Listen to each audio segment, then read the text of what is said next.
Bom, vamos voltar lá para a questão da opção, conceito de opção, que eu acho que eu não explorei totalmente e acho difícil explorar isso totalmente porque você tem que fazer uma análise conceitual. Então, outra utilização desse conceito. Eu lembro que o ministro da Pesca, nem lembro mais o nome dele, que é pastor também, ele foi no programa Jô Soares e lá no programa Jô Soares ele disse o quê? Ele afirmou, fez a afirmação de que a homossexualidade é opção. E o Jô Soares logo replicou de maneira muito interessante. O Jô Soares já disse, então você acha que o sujeito escolhe ser um pária da sociedade? Gente, pergunta perfeita colocada pelo Jô Soares. Sim, então o que ocorre? Essa opção o quê? Uma opção absolutamente masoquista? É isso? Porque os homossexuais sofrem muita discriminação. A homofobia é uma coisa que a gente respira. Então, quer dizer, a homofobia está tão presente na nossa sociedade que eu posso dizer que é uma coisa que a gente respira a homofobia. Há horror em relação a práticas homossexuais. Isso ainda existe em nossa sociedade. E se o sujeito escolhe isso, ele está sendo o quê? Então, masoquista? Pense em você aí, totalmente adaptado na sua classificação de heterossexual, de repente tendo que admitir, ou tendo que falar eu sou homossexual. E outra coisa, se fosse opção, teria que todo mundo ser suscetível a isso. Quando não é suscetível, não é opção. Imagina, você vai chegar para um diabético e ele não pode, né, um diabético não pudesse de forma alguma comer doce em determinado momento, e você chega para o diabético e oferece lá as opções. Ó, você tem aqui um quindim, um quindinho, você tem aqui um bolo de chocolate, você tudo com açúcar, várias opções. Ó, suas opções são essas, tá? Você tem essas aqui. Não são opções para um diabético, uma alimentação, um cardápio cheio de coisas todas com açúcar. Não são opção. Esse sujeito não comporta isso, não cabe isso. Outro exemplo poderia ser com alguém que é intolerante à lactose. Alguém chega, ó, tem esse queijo aqui para você, ou opção para comer hoje, hein, queijo, tem o leite. Não é opção. E o fato de ser opção, você pega lá, não, então, se o Malafaia diz que é opção, se um evangélico diz que é opção, um religioso, que seja, de qualquer outra denominação, se ele está afirmando que é opção, ele está, é uma opção. Então, quer dizer, se é uma opção, tem que ter suscetibilidade, há uma relação entre opção e suscetibilidade. Se você diz, eu tenho essas opções, você tem que ser suscetível a todas elas de alguma maneira. Então, o que essas pessoas estão afirmando? Estão afirmando que elas são bissexuais, elas de alguma forma estão concordando com isso, ó. Se tudo isso é um leque de opção, se eu sou, só vai ser opção se você é suscetível, se você de alguma forma pode optar por tudo isso. A pessoa está assumindo que é bissexual. Então, quer dizer, essas pessoas que estão falando assim, elas estão assumindo que são constitutivamente bissexuais e que poderia haver essa ou aquela opção.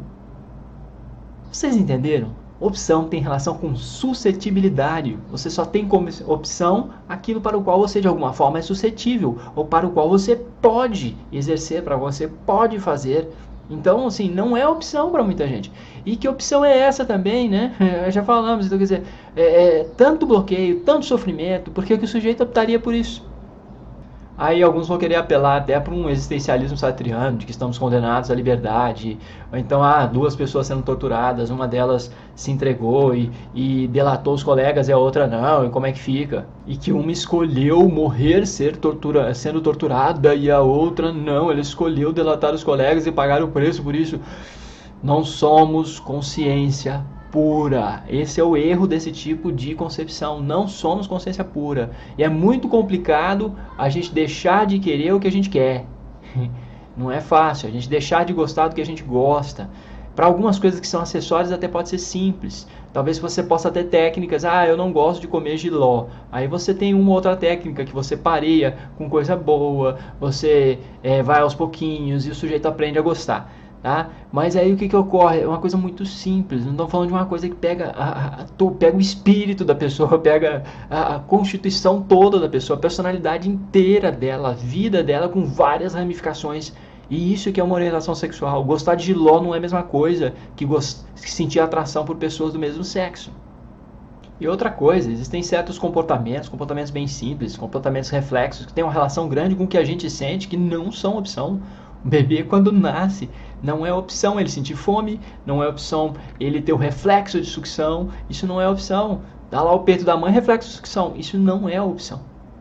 E o que a gente sente tem uma relação muito grande com esse tipo de comportamento simples. O que você sente é muitas vezes eliciado pelo ambiente. E isso não é opção. Pode ser que a gente até descubra técnica, já falei disso, meios de reorientar, mas isso está para um futuro, não agora. A ciência não possui ainda esse tipo de técnica. Ela não é a mais eficaz e provoca mais malefícios do que benefícios. Agora, outra concepção do senso comum que é muito patética, dizer que somos responsáveis por absolutamente tudo que existe nessa vida. Pelo amor de Deus, você não é responsável por ter nascido com os pais que você nasceu, por ter nascido onde você nasceu, você não é responsável pela carga genética que você tem. Você não é responsável por estar andando na calçada e de repente vem um carro e te atropela, você nem viu.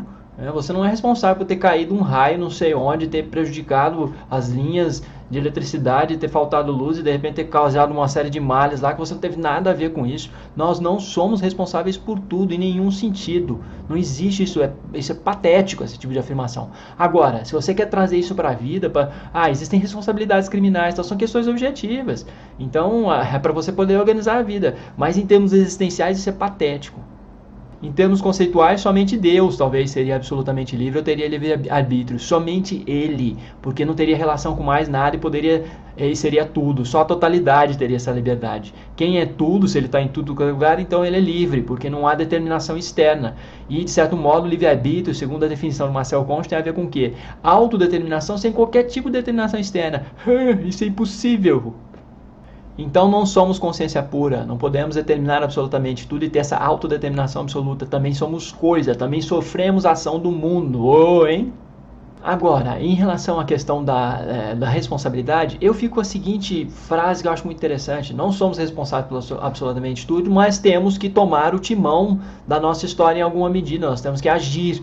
E assim, se alguém não fizer algo por você, se você não fizer algo por você, se você não fizer algo por você, ninguém vai fazer. Então é nessa medida que de algum modo você tem que agir, lutar e tentar mudar o que existe à sua volta. E algumas pessoas podem simplesmente acabar loucas se elas acharem que elas são responsáveis por absolutamente tudo. Pela Nossa Senhora da Aparecida. E existem sim casos em que as pessoas foram vitimadas, em que elas são vítimas de uma série de situações. Isso existe sim. Agora, ficar se vitimizando, a gente sabe que é uma alternativa que não vai levar muitas vezes a lugar nenhum. Mas há um momento do sujeito, sim, se lamentar, dele perceber que ele sofreu a ação do mundo, que ele foi explorado, que ele foi atacado, que ele foi isso, que ele foi aquilo. Há esse momento sim, na psicoterapia é muito importante acolher esse momento. Você acolhe o momento que a pessoa vai se falar e se mostrar como vítima de uma série de coisas. Porque nós todos somos vítimas da existência. Ninguém escolheu nascer. Porém, passado o discurso de vitimização, você começa a colocar alguns pontos. Ok, mas você existe, você tem alguma parte nisso tudo.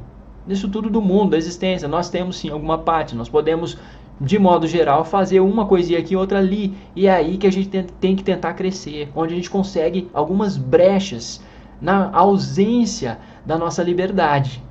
Bom, minha gente, eu acho que já torrou um pouco o saco essa história de opção, porém é isso, a análise conceitual às vezes é demorada, ela toma às vezes livros inteiros, você tem vários livros que a gente está fazendo a análise de alguns conceitos, o conceito disso, o conceito daquilo, geram livros, geram teses, então a análise conceitual é um campo interessante e despende bastante tempo e não fica inacabado muitas vezes, porque os usos são variados da mesma expressão, e aí o sentido está no uso mesmo, tá? Obrigado por sua audiência e até a próxima.